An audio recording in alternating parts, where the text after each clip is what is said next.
Let's take a closer look now at some of the potential U.S. targets. Tom Foreman is over at the Magic Wall. Tom, show our viewers what you're seeing. You know, Wolf, I think you've been hitting the fundamental point here. The old adage, if you guard everything, you guard nothing, because there is a lot to guard out here. These are the main countries we're talking about out here. This is a tremendous amount of space and a tremendous number of potential targets. Here's one we're talking about so much, Yemen, which has been a problem for many years here. Why would that be a potential place where you might have trouble? Well, because we have chatter suggesting a potential attack could come there, according to security analysts. We've had previous protests and attacks in that country many times, and there have been U.S. drone strikes there. So that's one reason that Yemen might be a reasonable place to expect some trouble. But what about some other places, like Afghanistan over here? We've been there for a number of years. There's 60,000 troops in the country.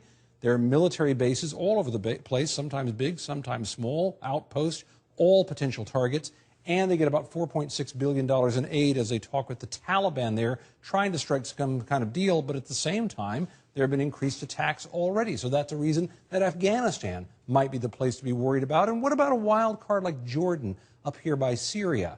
Here's a country where we have a smaller group, 900 U.S. troops since June. There's a squadron of F-16s here. There are Patriot missiles there. All of these things make all of these places potential targets. And Wolf, when you talk about this broad language that we're hearing, as you and Tom Fuentes were talking a short while ago, the broad language about a generalized attack somewhere, this is the fundamental problem. So much territory, so many people, so many potential targets, it makes it hard for anyone to know exactly what to make of this, Wolf, including many security analysts. It certainly is, and it's all very, very worrisome, to put it mildly.